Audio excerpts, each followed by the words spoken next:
In this next cluster of speakers, we're going to be hearing from two people who come at it from the point of view of being seekers. They are searching for a higher moral plane, either by adhering to classical formations or by trying to find a different path for themselves. And then the last two speakers are actually in the religion business, as it were, because they command real congregations, and they must, in this day and age and place, and with all the provocations, offer their flock some compassion and some calm. So we'll begin with Eric Weiner. Thank you so much. Good morning. I'll get to God in just a minute. He can wait. He or she is infinitely patient, I understand. But I want to start with a question for you. It is a very simple question. Where are you?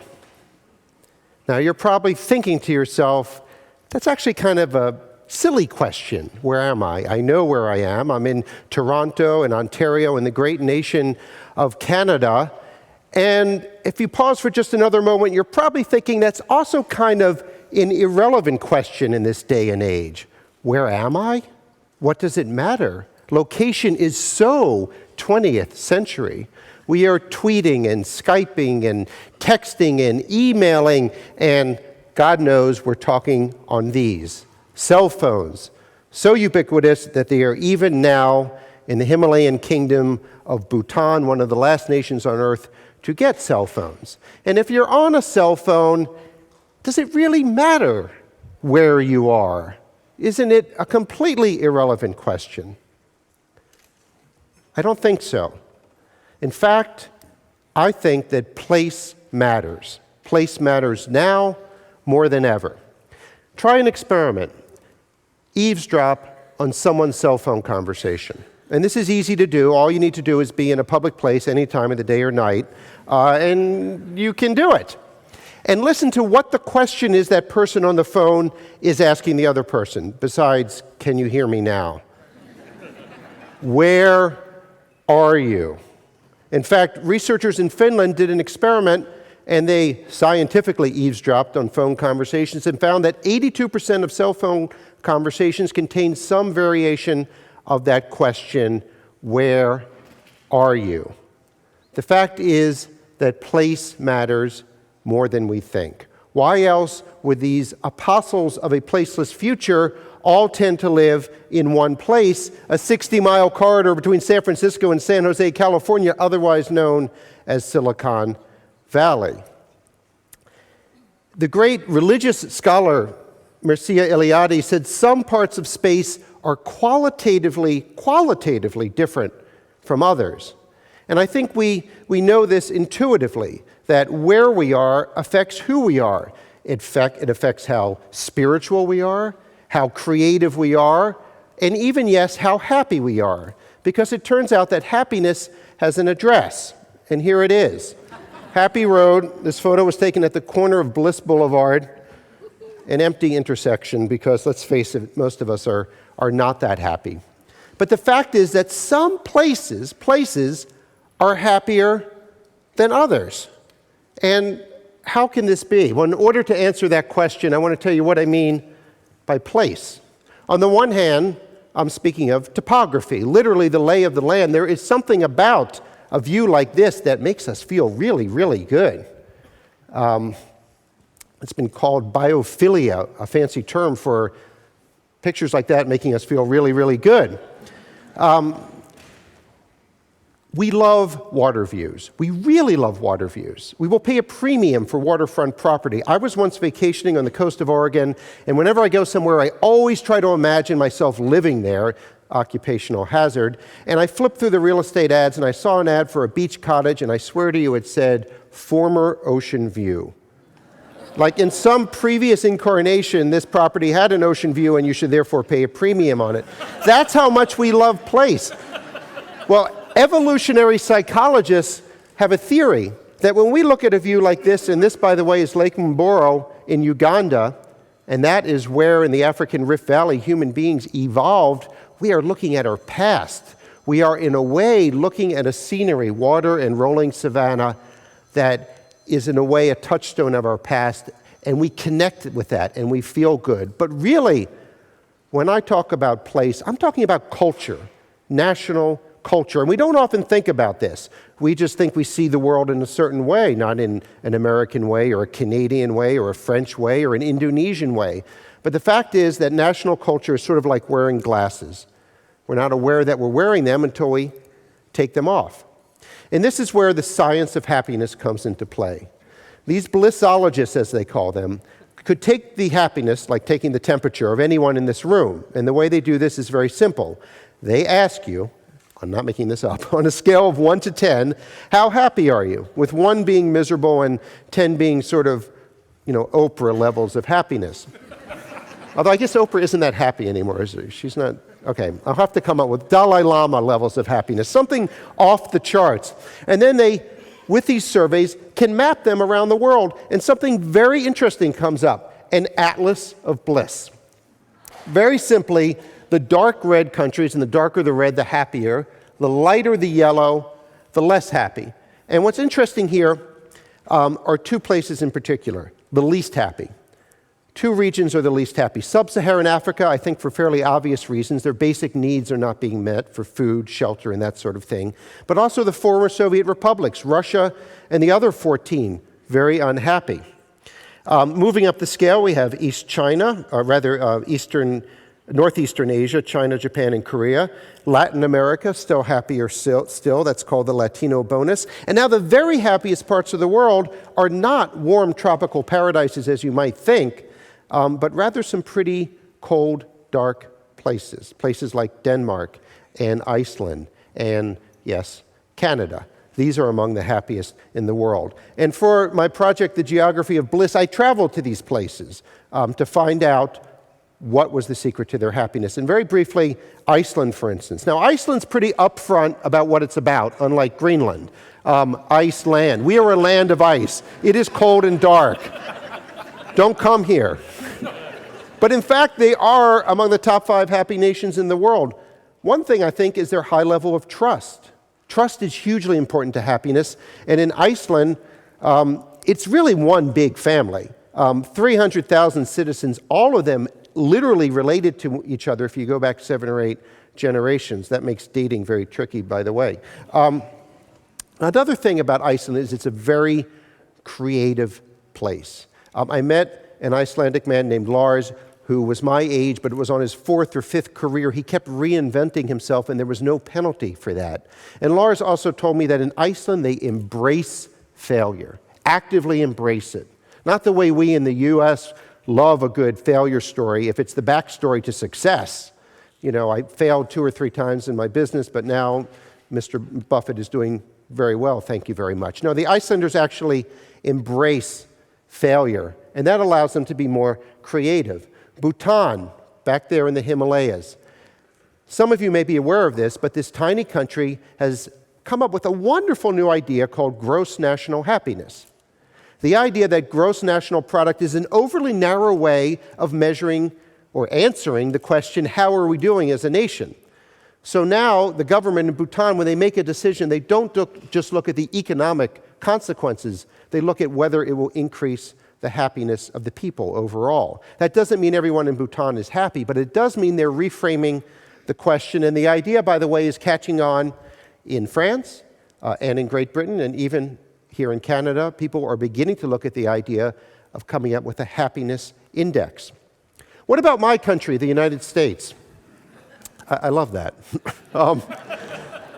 We are still, as of now, the richest, most powerful nation in the world, but we are not the happiest. We are number 23, according to some surveys. Certainly less happier than Iceland, Denmark, less happy than Canada. Why is this? I think it has to do with the changing definition of happiness. It used to be that happiness was all about being virtuous and it was a special state reserved for the gods and the fortunate few. Now anyone can be happy. Apparently all you need is a VW convertible and it can happen. But there's something to that. Dare to be happy. Happiness in America, and North America probably these days, is not only something special, it is something everyone thinks is possible, and actually an expectation. And expectations are anathema to happiness. You can suffer from what's been called the unhappiness of not being happy, which is a particularly modern American malady.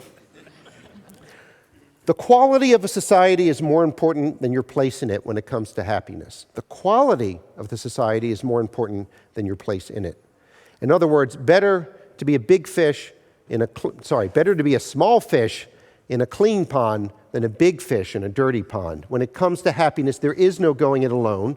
There is no such thing really as personal happiness. We're all in it together. Now, place affects our happiness, but it also affects our spirituality.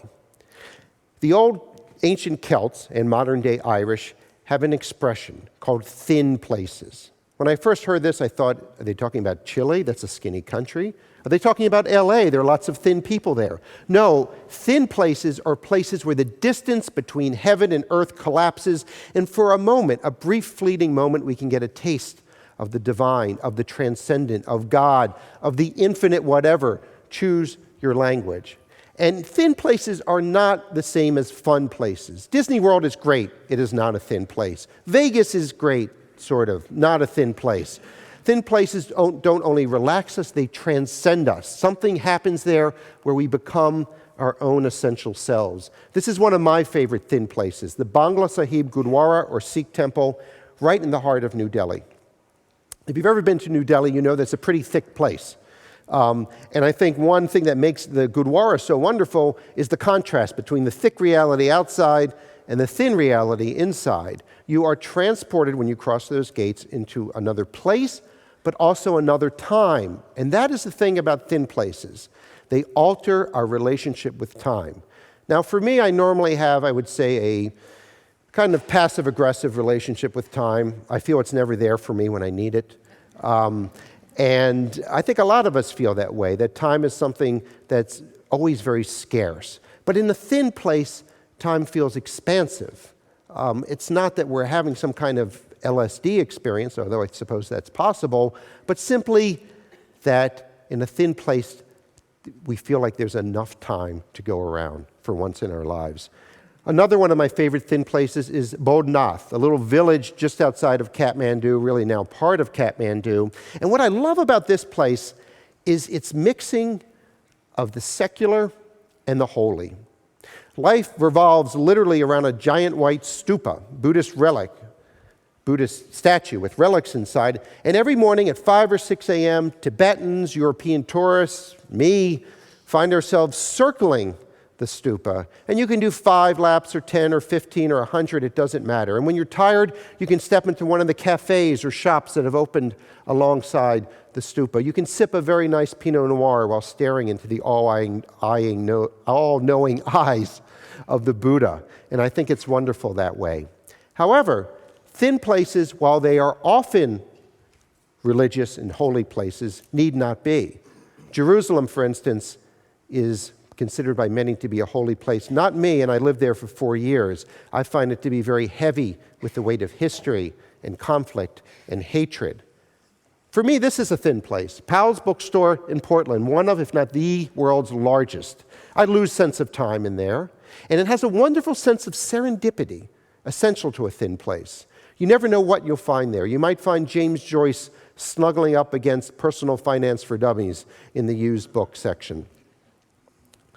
And when it comes to thin places, they expand beyond simply places that make us feel good spiritually. They can also be places where we feel more creative. Wisdom sits in places. Apache proverb. Fascinating idea. Intuitively, it rings true for me. But I want to know is which places and when and how can I get there? Because the truth is, and this is the current project I'm working on, a sort of geography of genius, what I am going to attempt to find out is why, over the course of history and still today, certain places have produced a ridiculous amount of geniuses, a ridiculous amount of good ideas, and usually for a fairly brief period of time. 15th century Florence.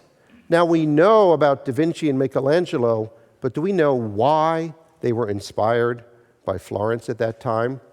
What's often overlooked is the fact that there was much rivalry between all the artists during that time. Da Vinci and Michelangelo may have been geniuses, but they hated each other's guts.